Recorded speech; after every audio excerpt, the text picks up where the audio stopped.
Well, Jen, you had a couple days to kind of reflect, look back at some film on that game against Nebraska. Anything that came to light after looking at things a little closer? Well, I was telling someone today, you solve one problem and it usually exposes the next one in line. So, I think looking back at the film, both Iowa and Nebraska, we had a pretty common problem in terms of marking in the box. And you get on that transition from, stopping people from getting through you and making sure through balls and whatnot are sorted out. And all of a sudden you give teams maybe a little bit of opportunity to serve the box, and not something that we've been working on. And so, I think we really had some letdowns in terms of our marking in the box. So certainly going to work on that this week, and hopefully, like you said, as you're putting your defense in place, it's solve one problem, see what the next one is in line to solve as you get better and better defensively. And that's certainly the next one for us is making sure we're marked up in the box.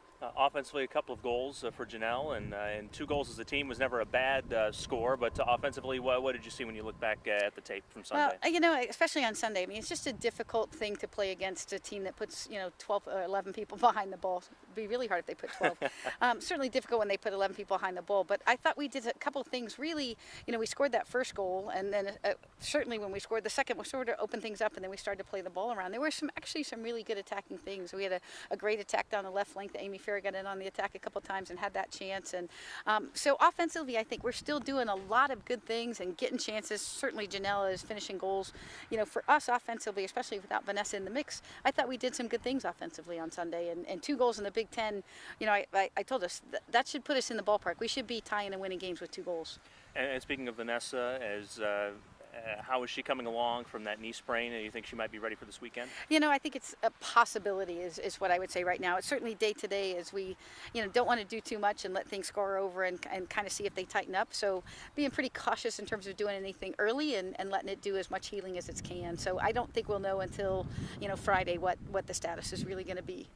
We saw on Sunday just a crazy day overall in the Big Ten. I think 5 of 6 road teams won on Sunday. And we say this every year that the Big Ten is a tough league, and this year I think more than most, it just seems to be wide open where anybody can beat anybody else. Absolutely. I think there's 8 teams in the top 50 RPI.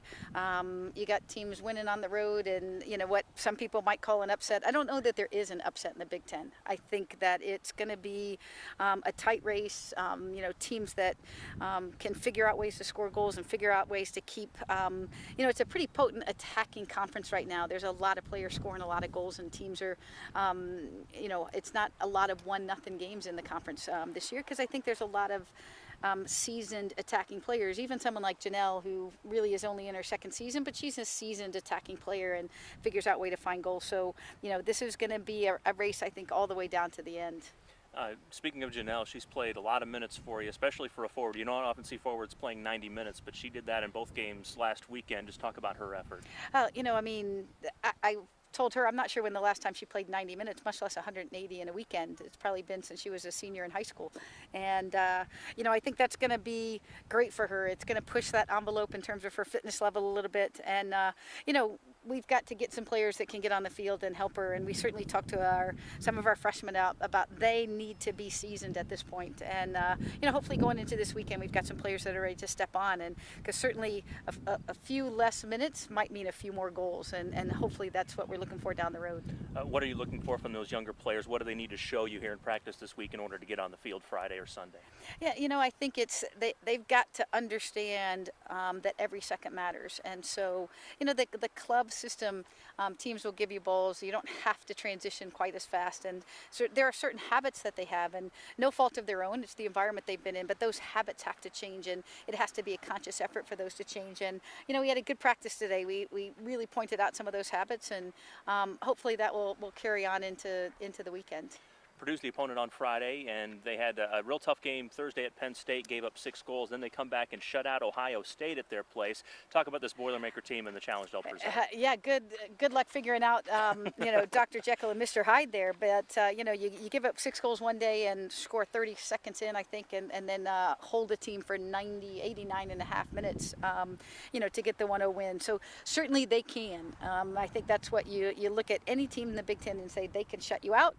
and they can score goals. And Purdue is no different. They certainly can play defensive and can really be stingy in terms of that. But they've also had games where they've scored some goals. So, we're going to have to be good on both sides of the ball, and that's going to be the story through the Big Ten. You can't just rely on scoring 2 goals and winning games and not be good on the defensive end. And that's really what our young players have to understand. You can't only play on one side of the ball. We've got some freshmen that do some great things on the attacking side of things, but they've got to be just as focused and just as hard and just as determined when the other team has the ball.